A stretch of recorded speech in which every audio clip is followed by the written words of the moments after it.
बिस्मिल्लाहिर्रहमानिर्रहीम। अस्सलाम वालेकुम नाज़रीन, प्रोग्राम सच बात में आपको कहेंगे खुशामदीद। मैं हूं हुमार सलान। आज के प्रोग्राम का आगाज़ करेंगे और इंतहाई अहम मसले को डिस्कस करने जा रहे हैं। आज के प्रोग्राम में इन डिटेल हम सेहत के हवाले से जब हम बात करते हैं, इंसानी सेहत इसको किस तरह से बेहतर बनाया जा सकता है, सेहत का शोबा इस वक्त पाकिस्तान में क्यों तरक्की नहीं कर रहा, रुकावटें कहाँ हैं, क्या वजूहात हैं कि हमारे यहाँ एक बहुत बड़ा बजट या अलाउंस शामिल होता है सेहत के शोबे के लिए, लेकिन वो आम आवाम तक नहीं पहुंच पाता। क्या रुकावटें हैं उनको भी हम डिस्कस करना चाहेंगे। एक बहुत बड़ा मसला इस वक्त पाकिस्तान के फार फ्लंग एरियाज़ को जब हम डिस्कस करना चाहते हैं और सेहत के शोबे को डिस्कस करते हैं तो फिर क्वैक्स का मसला हमारे यहाँ बहुत आम है। अताई या जाली डॉक्टर्स, इनकी पकड़ धकड़ क्यों मुमकिन नहीं है, हुकूमती बेबसी क्यों हमें यहाँ नज़र आती है। दूसरी जानिब जब हम बात करते हैं जाली अद्वियात की, तो यहाँ पे भी हमने बहुत बड़ा माफिया देखा, जिनके हवाले से रिपोर्ट्स भी आई, जिनके हवाले से बहुत कुछ मीडिया पे भी दिखाया गया,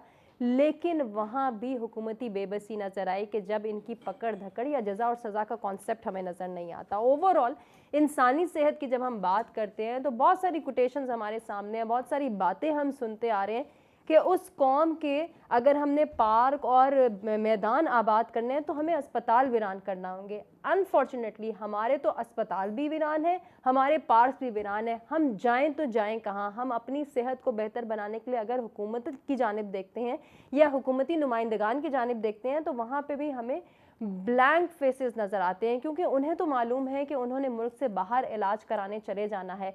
आम आवाम, आम आदमी कहाँ जाए? अगर वो सरकारी अस्पताल में जाता है तो वहाँ डॉक्टर्स अवेलेबल नहीं है। बजट के हवाले से जब हम बात करते हैं, बढ़ती आबादी क्या सेहत के मसाइल के बढ़ने की वजह है, या फिर बजट में सेहत के लिए सहूलियात का फुकदान होना, या फिर बजट में हम देख रहे हैं कि कोई ऐसी खार ख्वाह या फिर हम कहें कि इंसेंटिव बेस्ड पॉलिसीज़ नहीं है जो कि सेहत के मसाइल पर काबू पा सकें या सेहत की सहूलियात को बेहतर बनाया जा सके, या फिर सेहत के शोबे की तरक्की में रुकावट के असबाब क्या हैं, क्या वजूहात हैं, इनको भी ट्रिगर आउट करने की कोशिश करेंगे। सेहत कार्ड एक बहुत बड़ा इंसेंटिव हमने इसके हवाले से सुना, बहुत सारे लोगों को फ़ायदा भी हुआ। ये फ़ायदा क्या वाकई हकीकत पर मबनी था, या फिर उन लोगों को जो डिज़र्व करते थे क्या उनको ही इसकी सहूलियात मिली, उनको ही फ़ायदा पहुंचा, या यहाँ भी हमने नेग्लिजेंस देखी, यहाँ पे भी हमने करप्शन देखी? इसको भी हम डिस्कस करेंगे। इसके साथ साथ जहाँ सेहत कार्ड की हम बात करें, वहीं अगर हम वज़ीर आला पंजाब के थोड़े से बयानात को सामने रखें जिनका ये मानना है कि सेहत पर खुसूसी तवज्जो दी जाएगी, पंजाब के लोगों की सेहत को बेहतर बनाने के लिए खुसूसी इंसेंटिव बेस्ड पॉलिसीज़ का इजरा होगा। ये पॉलिसीज़ का इजरा कब होगा, क्यों इस वक्त जब हम इन्वायरमेंटल कंडीशंस को देखते हैं वो भी डायरेक्ट इंसानी सेहत पर असरात मुरतब करती हुई हमें नज़र आ रही है, उसके भी बड़े गंभीर हम देखते हैं कि मामलात हैं, उस जानिब भी कोई तवज्जो नहीं है। मेडिकल कॉलेजेस और अताई डॉक्टर के हवाले से जब हम बात कर रहे हैं तो क्या डॉक्टर्स अपनी जिम्मेदारियों को अच्छे और अहसन तरीके से निभाने में कामयाब हैं या नहीं? इसके पीछे थोड़ी सी जो हम देखते हैं कि मेडिकल कॉलेजेस के जो एक बहुत बड़ा माफिया हमें नज़र आता है, वहाँ भी बहुत सारे जो है वो मेरिट की धज्जियाँ उड़ती हुई हमें नज़र आ रही हैं। बहुत सारे केसेस हैं जिनको हम हाईलाइट करते हुए देखते हैं, आए रोज़ मीडिया पे उनको दिखाया जाता है, उनकी सुनवाई नहीं हो पाती। इस पर मबनी भी हम गुफ्तगू ज़रूर करेंगे। थोड़ी सी हम पाकिस्तान में बढ़ते हुए इन्फेंट मोर्टेलिटी रेट जो है उसको डिस्कस करना चाहेंगे। उसकी क्या रीज़न है कि हम बहुत ज़्यादा देख रहे हैं कि पैदा होने वाले बच्चों जो हैं वो मौत के मुँह में चले जाते हैं।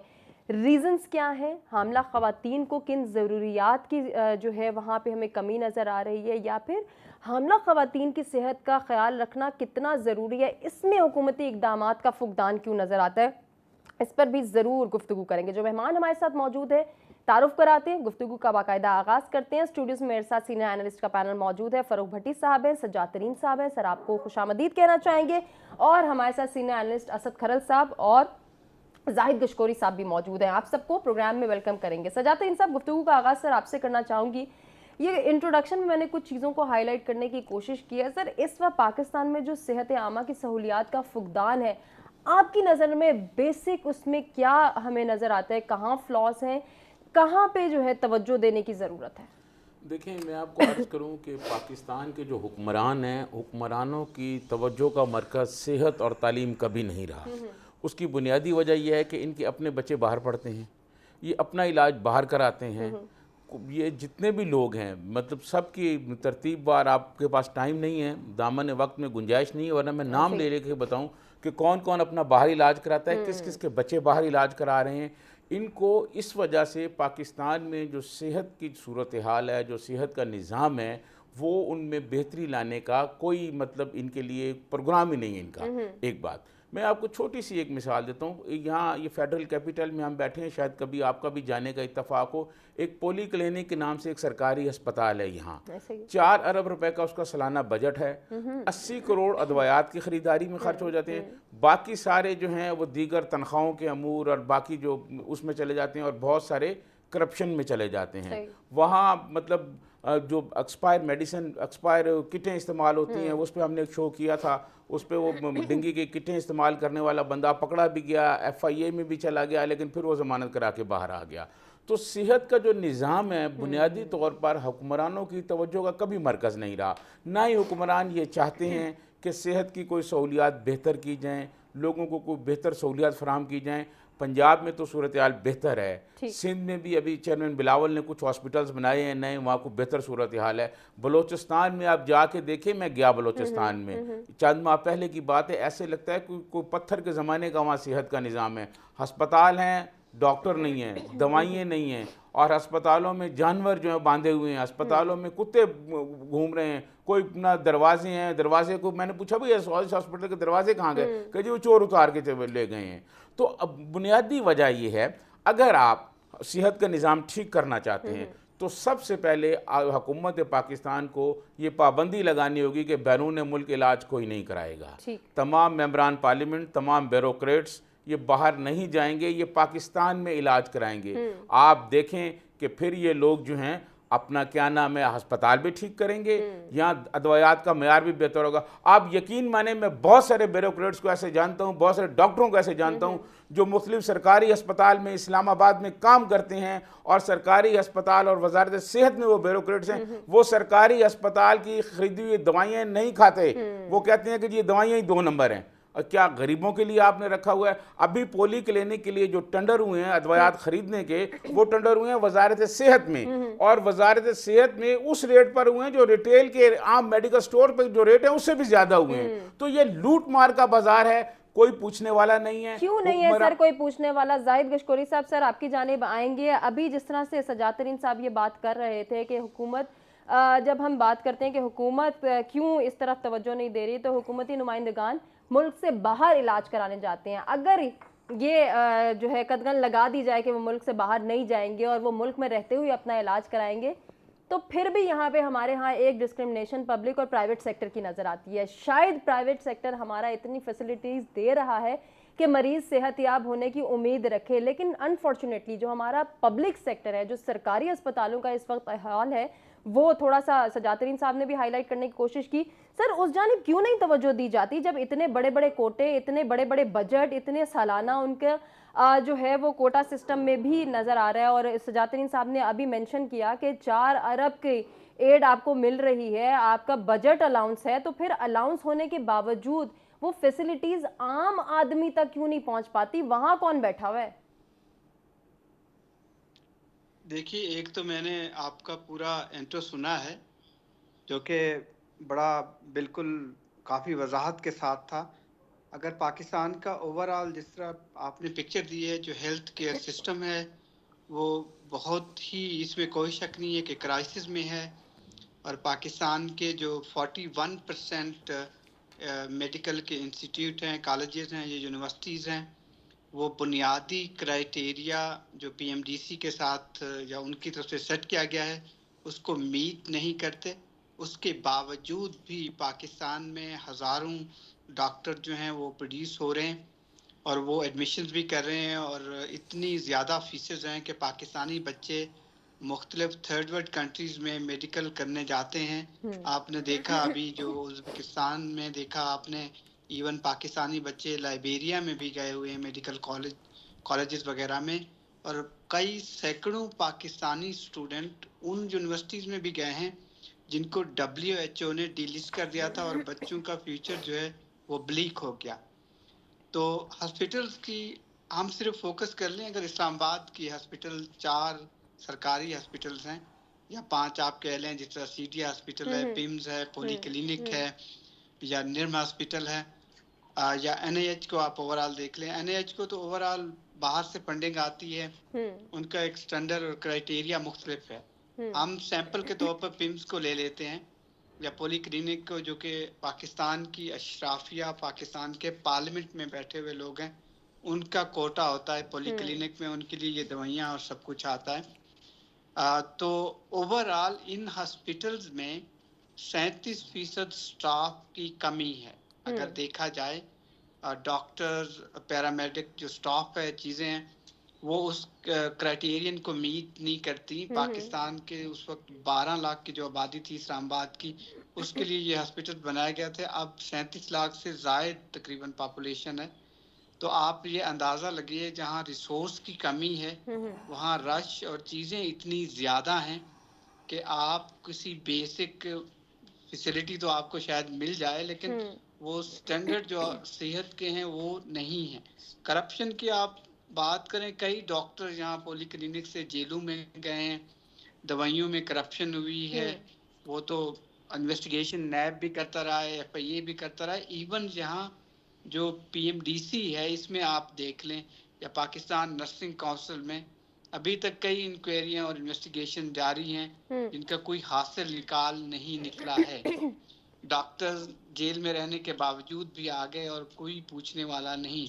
जिस तरीके से, तो इस पे एक लंबी डिबेट हो सकती है। मैं आपको अदाद शुमार पंजाब के भी दे सकता हूँ, खैबर पख्तूनख्वा के भी, बलोचिस्तान का तो निज़ाम बहुत ही तवज्जो तलब है। दूर दराज के इलाके, जिस तरह से तरीन साहब बता रहे थे, अगर आप कई अस्पताल देख लें जो रूरल हॉस्पिटल्स हैं गाँव में, दूर दराज के इलाकों में, अभी एक मरियम नवाज ने एक स्टेप लिया है, पंजाब के मुख्तलिफ हॉस्पिटल्स पे उन्होंने एग्रेसिवली काम किया है 2 महीने में। आप देखना होगा कि इसी से रफ्तार से अगर काम होता है तो शायद कोई सूरत हाल।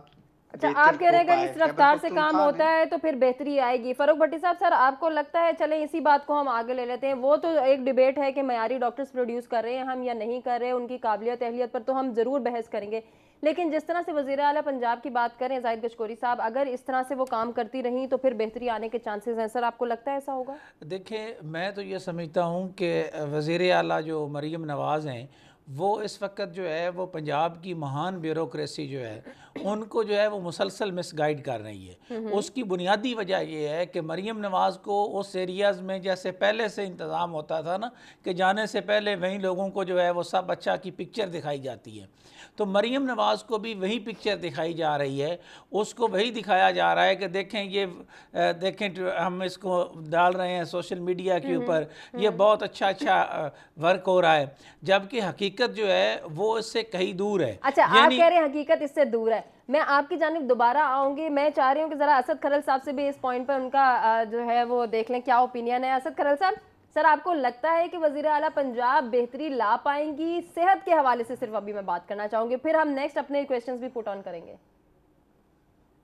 देखिए, बात यह है कि असल जो बुनियादी चीज़ है वो हॉस्पिटल जो है उसका इंफ्रास्ट्रक्चर बेहतर बनाना, वहाँ पे अगर बेड की कमी है उसको बेहतर बनाना, स्टाफ की कमी है उसको बेहतर बनाना, अद्वियात नहीं है वो बेहतर बनाना, वहाँ पे जो टेस्ट और लैब और मशीनरी जो है वहाँ पे वो मौजूद नहीं है उसको बेहतर बनाना। लेकिन होता यह है कि वो सारी बस सिचुएशन जा रही है, वहाँ पे बजट में कट लगा के दवाइयाँ जो है उसके अंदर जो पैसे हैं वहाँ से कट लगाया जाता है, जो मशीनरी रिक्वायरमेंट है वो उसकी बजाय वहाँ पे कट लगाया जाता है, जो स्टाफ उनको रिक्वायर है वो नहीं दिया जाता। अद्वियात के हवाले से सर आप बात करें, मरियम नवाज साहिबा ने एक इनिशिएटिव ये भी लिया घरों तक वो मैं बताता हूँ ना, वो इनिशिएटिव इन चीजों को कट लगा के फिर आप मोबाइल जो फील्ड हॉस्पिटल बना रहे थे, आप एम्बुलेंसेज के जरिए बना रहे थे, आप एयर एम्बुलेंस की बात करते हैं, लेकिन आम बंदा जो आप देखें PIC में अपने लाहौर के टीचिंग हॉस्पिटल की सूरत हाल ये है कि आप अगर दिल का मरीज है तो एक बेड पे 2 मरीज हैं, और अगर मरीज ने दाखिल होना है तो उसको उसकी उतनी शायद जिंदगी नहीं है जितना टाइम उसको दिया जाता है, कितने टाइम के बाद आपकी बारी आएगी। आप न्यू हॉस्पिटल में चले जाएं, दस्तगी की जो सूरत हाल है खवातीन की, आप देखिए जो RHC है, जो BHU है, कई ऐसी हॉस्पिटल्स हैं जो कागजों में हॉस्पिटल हैं, यानी आज के दौर में भी, लेकिन वहाँ पे सफा 80 से मिट चुके हैं। बिल्कुल ऐसे ही। असद साहब हम हैं। वापस आते हैं सर, एक ब्रेक के जाने मुझे बढ़ना है, ब्रेक से वापस आते हैं, गुफ्तगू के सिलसिले को आगे बढ़ाते हैं, आपसे ही बात करेंगे। जी वेलकम बैक नाज़रीन, प्रोग्राम में एक मरतबा फिर से आपको कहेंगे खुशामदीद, गुफ्तगू के सिलसिले को आगे बढ़ाएंगे। फ़रूक भट्टी साहब, मैंने ब्रेक पे जाने से पहले आपको और असद खरल साहब को कहा था कि हम वापस आएंगे, गुफ्तगू आपसे ही करेंगे। सर आप जो एक बात कर रहे थे उसमें एक बात और मैं मेंशन करना चाहूँगी, हमारे यहाँ अताई क्वैक्स डॉक्टर का बहुत बड़ा एक मसला है। इस जानिब भी हुकूमत बेबस है, क्यों इनको गिरफ्तार नहीं किया जाता है, इनके खिलाफ कार्रवाइयाँ नहीं की जाती? क्योंकि दूसरी जानिब हम ये देख रहे हैं कि डॉक्टर्स जो क्वालिफाइड हैं, एक बड़ी खेप है जिसको हम वहाँ पे लेके ही नहीं जा पा रहे जहाँ पे उनकी जगह है। वहाँ पे तो क्वैक्स ने उनकी जगह ली हुई है और वो अपने धंधे चमकाए जा रहे हैं। देखिए, इसमें जो बुनियादी बात है वो ये है कि ये जितने भी अताई बैठे हैं और ये बाकी लोग बैठे हैं, इनको किसी न किसी मकामी माफिया की जानब से जो है वो सपोर्ट हासिल होती है। और उस सपोर्ट में आप देखें कि जो डॉक्टर्स हैं जिनका काम है कि वो आके देखें, उनकी जगह इन्होंने ले ली है। इस पर होना तो ये चाहिए था कि इस पर जो है वो हुकूमती सतह पर बड़े पैमाने पर जो है वो एक्शन लिया जाता, लेकिन हुकूमती सतह पर जो है वो एक्शन लेना तो दरकिनार, इसमें जो सबसे बुनियादी बात है जिसकी बुनियादी जिम्मेदारी बनती है, जिस तरह आपने मेडिसिन की बात की, जिस तरह सजाद तरीन साहब ने पोली क्लिनिक की बात की, तो उसमें एक सबसे अहम फैक्टर जो है वो ड्रैब है, वो है ड्रग रेगुलेटरी अथॉरिटी। यानी जहाँ से आपकी मेडिसिन जो है वो ओके जाती हैं, वहाँ सूरत हाल जो ड्रैब की है वो बड़ी मायूस कुन है। वो जिस तरह के एक्शन लेने चाहिए थे ड्रैब को, उस तरह उन्होंने एक्शन नहीं लिए। और ये बदकिस्मती रही है पाकिस्तान की कि गुज़श्ता अगर हम 10 सालों में देखें तो चाहे वो PTI की हुकूमत हो, चाहे उससे पहले आसफ अली जरदारी साहब के दौर में डॉक्टर फिरदौस आशिक हो, या उसके बाद जो है वो अमर कियानी साहब हों, या उसके बाद से दरमियान में सायरा अफजल थी, और अब जाके जितने भी मिनिस्टर्स बने हैं, इवन दैन निगरान कबीना में या PDM की हुकूमत में, तो कोई भी स्कैम जो है वो अरबों से कम नहीं है। और वो डायरेक्ट लिंक किसके साथ है? वो है ड्रैब के साथ। और ड्रैब के अंदर जो साहिबान बैठे हुए हैं, उनकी अपनी डिग्रीज, उनकी अपनी क्वालिफिकेशन जो है वो मशकूक हैं। और ड्रैब की मर्जी के बगैर ये हो नहीं सकता कि आपकी मेडिसिन कंपनियां जो हैं वो जैली अद्वियात जो हैं वो बना सकें। और ये सारे का सारा धंधा, मैं आपके इस प्रोग्राम की वसातत से कानून नाफज करने वाले अदारों से ये कहूँगा कि आप ज़रा मेहरबानी करके जाएँ ना, पता करें कि जनाब खैबर पख्तूनख्वा में और ये अतार में जो कुछ हो रहा है, ये सारी जो है वो जैली फैक्ट्रियाँ जहाँ से मेडिसिन आती हैं और मार्केट में जाती हैं, ये सारी बनी हुई हैं और ये सारे माफिया के साथ कनेक्टेड मिलता है। उसका भी कोई फार्मूला है? बिल्कुल लाइसेंस का फार्मूला है, और उस लाइसेंस के फार्मूले के तहत जो है इनको चाहिए कि इसके ऊपर जो है वो बात करें। मैं यहाँ आज खुल के बात करना चाहता हूँ कि आपने एक बड़ा मशहूर मरूफ केस सुना होगा, जब साबिक चीफ जस्टिस थे साकिब निसार, तो साकिब निसार ने एक शख्स को सिर्फ इस बुनियाद के ऊपर जो है वो कहा कि ये जमानत भी नहीं ले सकता। वहाँ पहली दफ़ा ऐसे हुआ है कि नैब के अंदर जो है वो रेफरेंस फाइनल हो चुका था, नैब का रेफरेंस रोका गया, उस शख्स को जो है वो गिरफ्तार करवाया गया, उसकी जमानत ना करने के ऊपर जो है वो कदगनें लगाई गई, और बड़े लंबे अरसे तक वो बेचारा जेल की हवा खाता रहा। फिर जाके कहीं जस्टिस अतर बिन अल्लाह ने बतौर chief justice Islamabad high court उस शख्स को जमानत दी कि जमानत इसका बुनियादी हक है। उसका जुर्म सिर्फ यह था कि वो इंफॉर्मेशन जो है वो लीक हो रही थी, उसके जरिए लीक हो रही थी मीडिया उन बातों को सामने लेकर आ रहा था। और ये भी अपनी जगह के ऊपर सवालिया निशान है कि उसमें बड़ी बड़ी जो आपकी मेडिसिन कंपनीज हैं, जो आप डॉक्टर्स की बात कर रहे हैं, ये बुनियादी तौर पर मेडिसिन कंपनीज जो हैं ये मिली हुई हैं डॉक्टर्स के साथ। और ये डॉक्टर्स को जो है वो कायदा इंसेंटिव देते हैं कि जनाब आप हमारी मेडिसिन जो है वो दें, हम आपको इतना इंसेंटिव देते हैं, आपको कमीशन मिलेगा। बिल्कुल ये सारे माल पानी वाला जो प्रैक्टिस है। और मैं तो बराह रास्त ये कहूँगा वज़ीर सेहत से, वज़ीर आज़म से और वज़ीर दाखिला से कि ज़रा आसिम रऊफ साहब से पूछें जो इस वक्त ड्रैब के हैं कि जी वो इमरान खान की हुकूमत में भी मौजूद थे, वो निगरानों में भी मौजूद थे, वो अब भी मौजूद हैं, उनके पास कौन सी गिदड़ सिंगी है, और उनका अपना क्राइटेरिया चेक करें। जब आपके बिल्कुल उनके जाने से पहले मैं आपको सिर्फ इतना ये बताना चाहूंगा कि जब आपके रेगुलेटर्स जो हैं उनका चेक एंड बैलेंस नहीं होगा, तो मुझे आप ये बताएं कि किस तरह रुकेगी जनाब 2 नंबर मेडिसिन। जाहिद गिशकोरी साहब, ड्रैब को कंट्रोल करने वाले कौन हैं और कैसे किया जा सकता है? इतनी करप्शन जिसका तस्करा अभी फरूक भट्टी साहब कर रहे हैं और आए रोज हम इसके केसेस सुनते भी आ रहे हैं, सर, ये जाली अद्वियात बनाने वाली फैक्ट्रीज और कंपनीज को लाइसेंस का इजरा करने का जो फॉर्मूला है, क्या उस पे चेक एंड बैलेंस हो सकता है आपकी नज़र में? नहीं, हो भी सकता है, होना चाहिए। जो उन्होंने पॉइंट आउट किया है वो बिल्कुल सही है। पाकिस्तान में जो स्पोरियस ड्रग्स हैं वो पैदा करने वाली सैकड़ों कंपनियों को अभी एक्सपोज किया गया था मीडिया की जानिब से भी। सुप्रीम कोर्ट ने भी इस पे नोटिस लिया। ठीक। फेडरल इन्वेस्टिगेशन एजेंसी भी क्रैक डाउन करती रहती है। अभी भी कई इंक्वायरियां जारी हैं। खैबर पख्तूनख्वा के कुछ अजला हैं, वहाँ पर ये कंपनियां जो जाली दवाइयाँ प्रोड्यूस कर रही थी, और ये बड़ी तादाद में आपको मार्केट में दवाइयाँ मिलेंगी, जो कि हमारे इंस्पेक्टर्स हैं, जो ड्रग रेगुलेट करने वाले हमारे ऑफिशियल्स हैं, उनकी कहीं ना कहीं कुनावेंस होती है, जिसकी वजह से कंपनी को इजाज़त मिल जाती है उनकी दवाइयाँ, और बहुत सेंसिटिव दवाइयाँ जो कि जो पाकिस्तान की मुख्तलिफ डिजीज़ जो किसी भी शख्स को हैं, दिल की दवाइयाँ इवन, उनमें भी बताया गया था कई ऐसी कंपनियां प्रोड्यूस कर रही थी जो कि 2 नंबर दवाइयां थी, जिसकी कहने को वो लाइफ इन्वेस्टिगेशंस सेविंग होती हैं, अद्वियात हैं, छापे पड़ते लेकिन वो हैं, भी जाली हैं। बिल्कुल। और दूसरे नाम से फिर दवाइयां वहीं आ जाती हैं, नाम तब्दील हो जाता है, और फिर जो पूरा स्टॉक्स पड़े होते हैं वो रिमूव नहीं होते हैं। तो ये एक बड़ा ओवरऑल बहुत ही तबाहकुन है सेहत के लिए भी, नो डाउट, लेकिन जो रेगुलेटर्स हैं उनकी परफॉर्मेंस पर भी सवाल उठता है। इसी तरह पाकिस्तान की कई एजेंसीज हैं। अगर हम ड्रग रेगुलेटरी अथॉरिटी की बात करें, जो मेन बॉडी है पाकिस्तान का, PMDC है, अगर आप देखें वहाँ जो कई डॉक्टर्स की फेक डिग्रियां सामने आई थी, वो भी आपको मालूम है। उनके खिलाफ क्रैकडाउन स्टार्ट हुआ। फिर जो अतई डॉक्टर्स हैं पूरे पाकिस्तान में, जो कि हजारों में नहीं है, शायद लाखों में हो, ऐसा ही है। यहाँ पर ये क्रैकडाउन हुकूमतों ने शुरू किए हैं, और 18वीं तरमीम के बाद अब ये सूबों की जिम्मेदारी बन गए हैं। तो सूबे भी कोशिश कर रहे हैं अपने अपने तवस्सुस से। खैबर पख्तूनख्वा ने एक नया इंट्रोड्यूस करवाया था, आपको पता है, 2013 के बाद, जो उनका हेल्थ केयर सिस्टम है वो मुख्तलिफ है।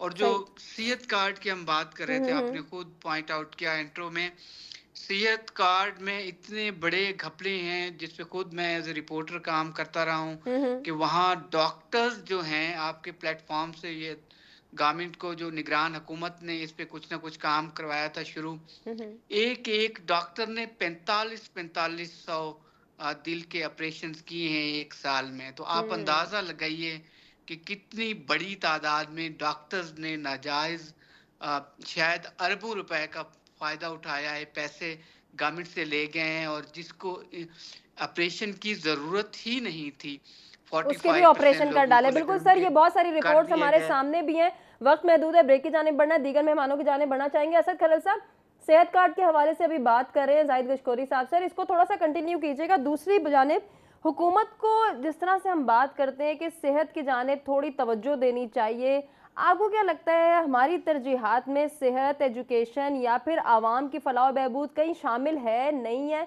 कोई उम्मीद रखें हुकूमत से या ना रखें आम आवाम? देखिए, तरीन साहब ने जो बताया, इसमें तो कोई शक नहीं है कि हमारी हुकूमत की तरजीहात में शायद सेहत और तालीम जो है वो नहीं है। और जब तक ब्यूरोक्रेट्स और पार्लियामेंटेरियन के बच्चों को, उनकी फैमिलीज को बाउंड नहीं कर दिया जाएगा हॉस्पिटल सरकारी में इलाज कराने के लिए और सरकारी तलीमी इदारों में पढ़ाई के लिए, इन दोनों जो है शोबों में बेहतरी नहीं आ सकती। जहाँ तक मामला है ड्रैब के हवाले से, अद्वियात के हवाले से, तो देखें पंजाब, सिंध, बलूचिस्तान और खैबर पख्तूनख्वा की जो अद्वियात की परचेज है, आप देखेंगे रेट में ही आपको बहुत ज्यादा फर्क नजर आएगा। वही फार्मास्यूटिकल जो इंटरनेट जो है बैन अवी, अगर वो इंडिया में वही चीज जो है 1 रुपए की गोली दे रही है, तो यहाँ पे वो 10 रुपए की गोली, उसकी ड्रैब जो है वो कीमत जो है उसकी अलाउ कर रही है। एक फार्मास्यूटिकल कंपनी जो है वो सेम एक जो ड्रग है उसी जो स्टार्ट के ऊपर जो है, यानी अगर जानलेवा दिल की जो मर्ज की दवा है उसकी कीमत अगर 10 रुपए है, तो दूसरी कंपनी जो है उसकी कीमत 1000 रुपए है। तो 1000 रुपया कीमत रखवाती है, वो 500 रुपया डॉक्टर को देती है, वो बाकियों को देती है। आप सरकारी हॉस्पिटल में चले जाएं, आप प्राइवेट हॉस्पिटल में चले जाएं, वहां पे मेडिकल रैप बैठे होते हैं, वो अपनी महंगी तरीन अद्वियात लिखवा रहे होते हैं, उसके बदले में डॉक्टरों को इंसेंटिव दिए जाते हैं, हॉस्पिटल को उनको टूर कराए जाते हैं। और ये जो जाली अद्वियात का धंधा है, इसमें ये जो बड़ी लैब्स हैं, ये लेबोरेटरीज है, फार्मास्यूटिकल्स है, वो नहीं करती। ये तो मुख्तलिफ जगहों पे लोग करते हैं। इसके लिए सजाए मौत होनी चाहिए, क्योंकि जाली अद्वियात तैयार करने बेचने वाले जो हैं वो किसी भी रूह राज के मुस्तक नहीं है। जब तक इसके लिए सख्त सजाएं नहीं होनी चाहिए। और दूसरी बात, जो क्वैक्स की बात है, असाइयों की बात है, तो उसके लिए सरकारी सरपरस्ती भी होती है। वहां पे लोकल जो MNA होते हैं, क्योंकि उनके वोटर सपोर्टर होते हैं, तो इसलिए जब उनके खिलाफ ड्रग इंस्पेक्टर या पुलिस कार्रवाई करने लगती है तो वहां से फोन आ जाता है, ये भी हमारा वोटर सपोर्टर है, लिहाजा इसको आप तंग न करें। दूसरी एक वजह है कि डॉक्टर जो है इतना महंगा माफिया बन चुका है। आप किसी भी हॉस्पिटल में, प्राइवेट में जाएं या किसी में, आप आम आदमी अफोर्ड नहीं कर सकता उनकी फीसिस, उनके टेस्ट महंगे तरीन। तो इसलिए उनको ऑल्टरनेटिव ऑप्शन के तौर पर जो अटाई है वो उसके सस्ती दवाई, उनको जरा फीस नहीं होती तो उनको कम पैसे लगते हैं, तो इसलिए उनके पास चूंकि अफोर्ड नहीं कर सकते, वो बड़े हॉस्पिटल्स में, प्राइवेट हॉस्पिटल में बड़े डॉक्टरों की फीसें अफोर्ड नहीं कर सकते। सर, ये जो आप बात कर रहे हैं ना असद साहब, बड़ी इंपॉर्टेंट है। सजाद तरीन साहब, मैं चाहूंगी आप इसको कंटिन्यू करें। अभी हम ये जो रुझान देख रहे हैं ना कि सरकारी अस्पताल में जो डॉक्टर्स बैठे हुए हैं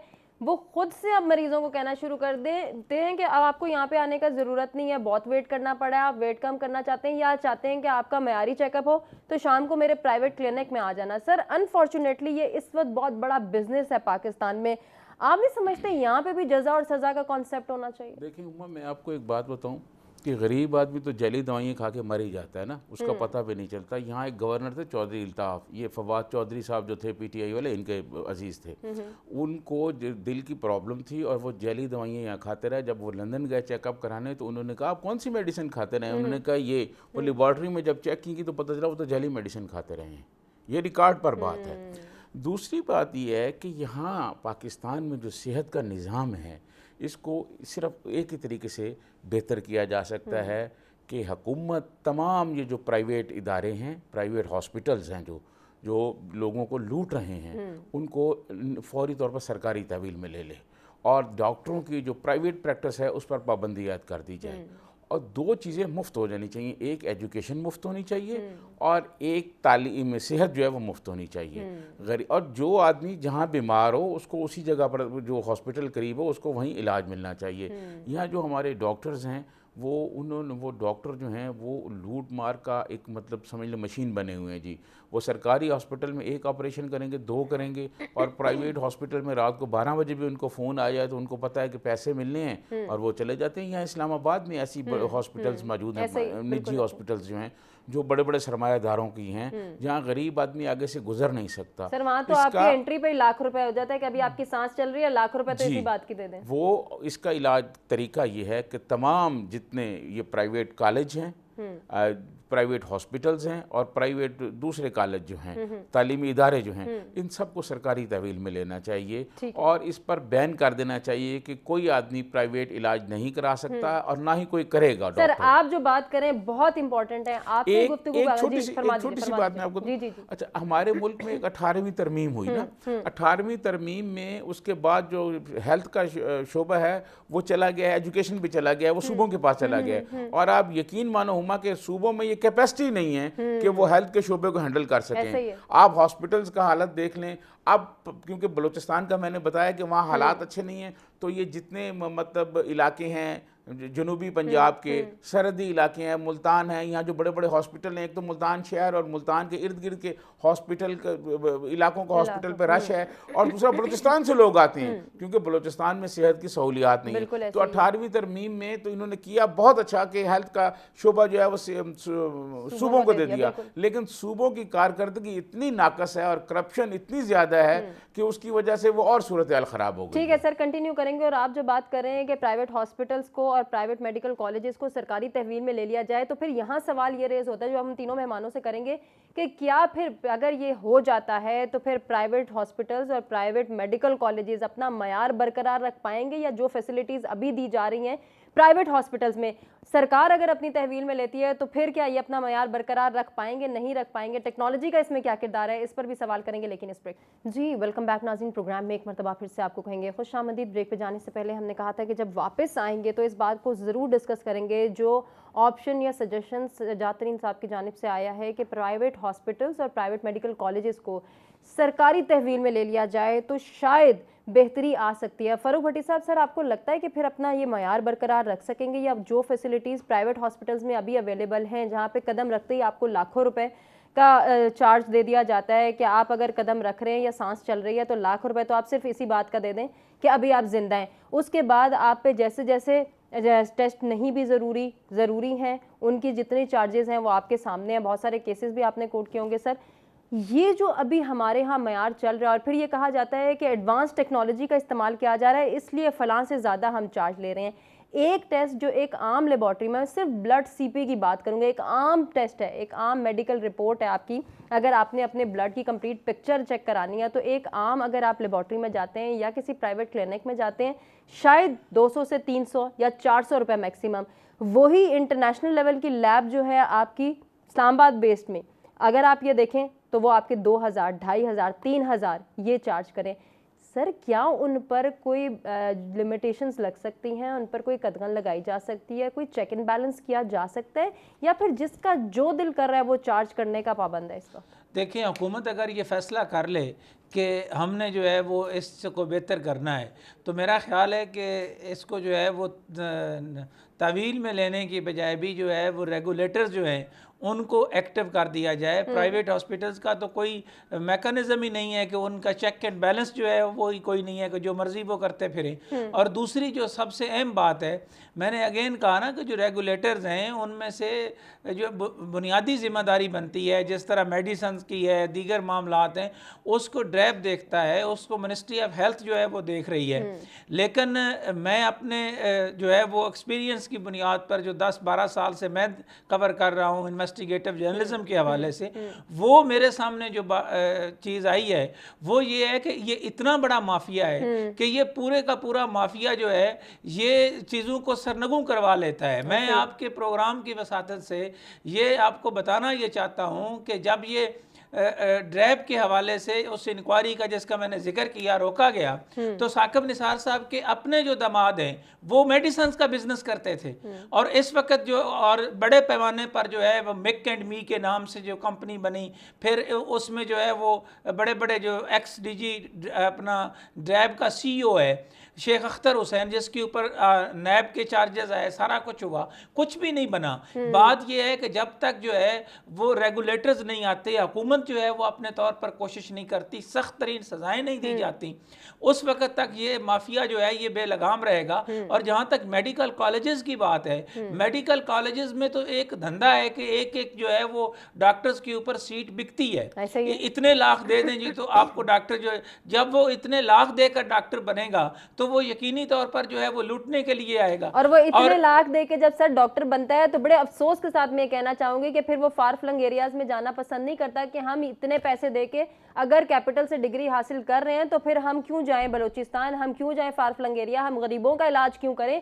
हमें तो एलीट हॉस्पिटल में भर्ती होना है, वहां जाके बैठना है सीट पे और फिर एलीट जी बिल्कुल। उसमें एक और आपको बताऊं कि जिस चीज को अभी तक जो है वो आपने डिस्कस नहीं किया, वो है आपका डिस्ट्रिक्ट और तहसील की सतह पर। तहसील और डिस्ट्रिक्ट की सतह के ऊपर इतना नाकस इंतजाम है कि वहाँ ज़िंदगी की वजह से कई खवातीन और बच्चे जो बेचारे जो हैं वो अपनी ज़िंदगी की बाजी हार गए। और ये बुनियादी जिम्मेदारी, आपने मरियम नवाज़ का जिक्र किया, मैं मरियम नवाज़ से ये कहना चाहूँगा कि आप मोबाइल की तरफ बाद में जाएं, आप पहले अपने तहसील हॉस्पिटल्स को चेक करें, अपने डिस्ट्रिक्ट के जो हॉस्पिटल्स हैं उनको चेक करें कि वहाँ क्या सहूलतें जो मिल रही हैं, कम अज़ कम जो मौजूद सहूलतें हैं वो तो उनको मिलनी चाहिए। वहाँ उनका जो है वो फुकदान है। और इस माफियाज के हवाले से अगर एक्शन कर लिया जाता, यानी अरबों से कम का कोई स्कैंडल ही नहीं है, अरबों रुपए के स्कैंडल्स हैं, और इसमें पूरे का पूरा माफिया इस तरह जो है उसने पूरे निज़ाम को जगड़ा हुआ है कि डॉक्टर्स इसमें इन्वॉल्व हैं, इसमें फार्मास्यूटिकल कंपनी सबसे बड़ी जो ताकतवर हैं उनका इस हद तक इन्फ्लुएंस है कि एक दफ़ा वो एक मिनिस्टर साहबा के पास पहुंचे और उसे कहा जी कि देखें आपने इतनी मेडिसिन की अद्वियात की कीमतें बढ़ा देनी है, और आपने देखा कि रातों रात जो कीमतें बढ़ाई गई उसमें 56 अरब के लगभग जो है वो रातों रात इन्होंने इकट्ठे किए। 20% थी, वो 200% थी। वो 56 अरब के यानी अरबों रुपए जो है वो कौम की जेब से निकाल लिए गए, और वो सारी वो मेडिसिन थी जो जिंदगी बचाने वाली मेडिसिन होती हैं, और ये जिंदगियों के साथ जो खेल रहे हैं। मैं तो हैरान हूं कि इस खिलवाड़ के ऊपर जिस तरह सजाद तरीन ने कहा कि इस अशराफिया को बैन किया जाए, इनके बच्चे अगर यहाँ पे होंगे। मैं यहाँ एक छोटा सा वाकया आपको बताना चाहता हूँ। बिल्कुल जी, वो अपना उस वक्त नवाब ऑफ कालाबाग था, तो उनके पास ये केस लेकर आए, देखे जी एजुकेशन सेक्टर में प्राइवेट सेक्टर बड़ा बढ़ गया है। उन्होंने कहा आज के बाद जो है वो डिप्टी कमिश्नर और गजटेड ऑफिसर जो है उनके बच्चे सरकारी स्कूलों में पढ़ेंगे। तो सरकारी स्कूलों का मेयार ठीक हो गया। ये एक तरह की ये तो मिसाल फिर है। पलट के बाद वहीं आगे जो सजाद तरीन साहब ने सजेशन दी थी, सजाद तरीन साहब अभी असद खरल साहब एक बात कर रहे थे जब हमने ब्रेक से पहले उनसे बात की थी कि सेहत कार्ड का इजरा हुआ, जिसको ज़रूरत थी ऑपरेशन की उसका तो हुआ या नहीं हुआ, जिसको नहीं भी ज़रूरत थी डॉक्टर्स ने उसका भी ऑपरेशन कर डाला। सर यहाँ अगर चेक एंड बैलेंस नहीं होगा तो फिर इस तरह के इनिशिएटिव्स लेने का या फिर इतना कोटा इतना बजट इनके लिए मुख्तस करने का भी तो फ़ायदा नहीं रहा ना। उसमें हो सकता है कि शायद कोई लोगों को फायदा भी हुआ, लेकिन करप्शन का एक नया रास्ता खोला गया। मैं जब से ये सेहत कार्ड शुरू हुए मैं इसका मुखालफ रहा हूँ। मेरी उस वक्त भी ये राय थी कि जितने अरबों रुपए आप सेहत कार्ड पे लगा रहे हैं, आप सरकारी हॉस्पिटल नए बनाएं, आप नए हॉस्पिटल बनाएं। जब कोरोना आया तो चाइना ने रातों रात हॉस्पिटल खड़ा कर दिया है, तो आप नए हॉस्पिटल बनाएं, लोगों को सरकारी हॉस्पिटल से ज़्यादा कर दें। आबादी बढ़ रही है, हॉस्पिटल नहीं बढ़ रहा है। देखें मोहतरमा बेनज़ीर भुट्टो ने लेडी हेल्थ वर्कर प्रोग्राम शुरू किया ख़वातीन के लिए, आज भी जारी है, बहुत ज़बरदस्त प्रोग्राम है। इसी तरह पोलियो मुहिम, पोलियो पाकिस्तान में मोहतरमा बेनज़ीर भुट्टो लेके आई, पोलियो मुहिम बहुत अच्छी है। अगर हुक्मरान चाहें तो ये कर सकते हैं। मैं आपको एक वाक़या सुनाऊँ कि पोली क्लिनिक इस्लामाबाद, यहाँ फेडरल कैपिटल का हॉस्पिटल है, पोली क्लिनिक की बार बार हम बात इसलिए कर रहे हैं कि हम क्योंकि इस्लामाबाद में हैं और हम सारी चीज़ें देखते हैं, रिपोर्ट भी करते हैं। पोली क्लिनिक में एक डॉक्टर साहब थे जो ऑक्सीजन का एक स्कैंडल हुआ और खाली स्कैंडल, उन्होंने खाली सिलेंडर ले लिए, लोग बहुत सारे लोग मर गए। उस पर चीफ जस्टिस ने नोटिस लिया और वो अंदर हो गए सारे के सारे डॉक्टर। जो ऑक्सीजन सिलेंडर में जो केस में जो डॉक्टर अंदर हुए थे, आजकल वो पोली क्लिनिक के तमाम जो टेंडर हो रहे हैं गैस की और बाकी चीज़ों के, वो उनकी कमेटी के हेड बने हुए हैं और उस कमेटी में शामिल हैं। अब कौन उनको रोक सकेगा? वो देख आए हैं जेल, वो कहते हैं कोई बात नहीं फिर चले जाएंगे। तो बुनियादी जो चीज़ है कि हेल्थ का सिस्टम उस वक्त तक ठीक होगा जब हुक्मरान खुद जिम्मेदारी महसूस करेंगे। बिल्कुल सर, बड़ी आपने खूबसूरत बात किया। वक्त महदूद है। असद खरल साहब से जो क्लोजिंग रिमार्क्स लेना चाहूँगी मैं सर, जिस तरह से अभी सजाद तरीन साहब ये कह रहे थे कि सेहत का निज़ाम तब तक दुरुस्त नहीं होगा जब तक ये हुकूमती तरजीहात में शामिल नहीं होगा, सर इस पर क्या कमेंट करना चाहेंगे? जी बिल्कुल, मैं समझता हूँ कि हुकूमत है कोई भी मामला जब अगर तरजीहात में शामिल हो जाता है, आप देखें अगर ओवर बिलिंग की बात थी तो चंद दिनों के अंदर आपने देखा लेस्को के अंदर कितने करोड़ जो है वो ओवर बिलिंग का यूनिट जो है वो सारा मामला FIA ने पकड़ लिया, वरना पहले भी FIA मौजूद थी। और इस तरह बाकी जो डिस्ट्रीब्यूशन कंपनीज हैं, तो गवर्नमेंट किसी भी सेक्टर के अंदर अगर तवज्जो दे, सीरियसली ले, और वही बात है कि अगर सरकारी स्कूलों और हॉस्पिटल में इलाज और तालीम का अगर मैंडेटरी कर दिया जाएगा ब्यूरोक्रेट्स और सियासतदानों के बच्चों को, तो फिर आप देखेंगे सरकारी हॉस्पिटल जो है उनका म्यार भी बेहतर हो जाएगा और आप सरकारी तलीमी इदारे उनका म्यार भी बेहतर हो जाएगा। मसला सिर्फ ये है अटेंशन और गवर्नमेंट की वो बात है, जिस तरह वो कहते हैं वो पंजाबी में कि गवर्नमेंट की अगर गौर करे गवर्नमेंट तो फिर मिनट एक ही लगता है। तो मामला सिर्फ ये है कि तरजीहात जो है उसके अंदर हमें ये शामिल करना होगा और ये सबसे अहम और बड़ा मसला है, सेहत आमा का मसला है। और हुकूमत की तवज्जो या बजट में अगर आप देखेंगे फिगर, तो मेरा ख्याल सबसे कम जो फिगर है वो आपको सेहत का या तालीम का मिलेगा। बिल्कुल ऐसे ही। असद खरल साहब, अभी पोलियो के हवाले से सर बात हो रही थी, इसके खात्मे के लिए हुकूमती इकदाम जो हैं वो यकीनन उसमें बड़ी तेज़ी से हम देख रहे हैं कि डेवलपमेंट हो रही है, लेकिन अभी भी पोलियो के केसेस रिपोर्ट हो रहे हैं। उनके खात्मे के लिए सर क्या कहना चाहेंगे? क्या मजीद इन इकदाम में तेज़ी लानी चाहिए या फिर अवामी शऊर को बढ़ाना चाहिए?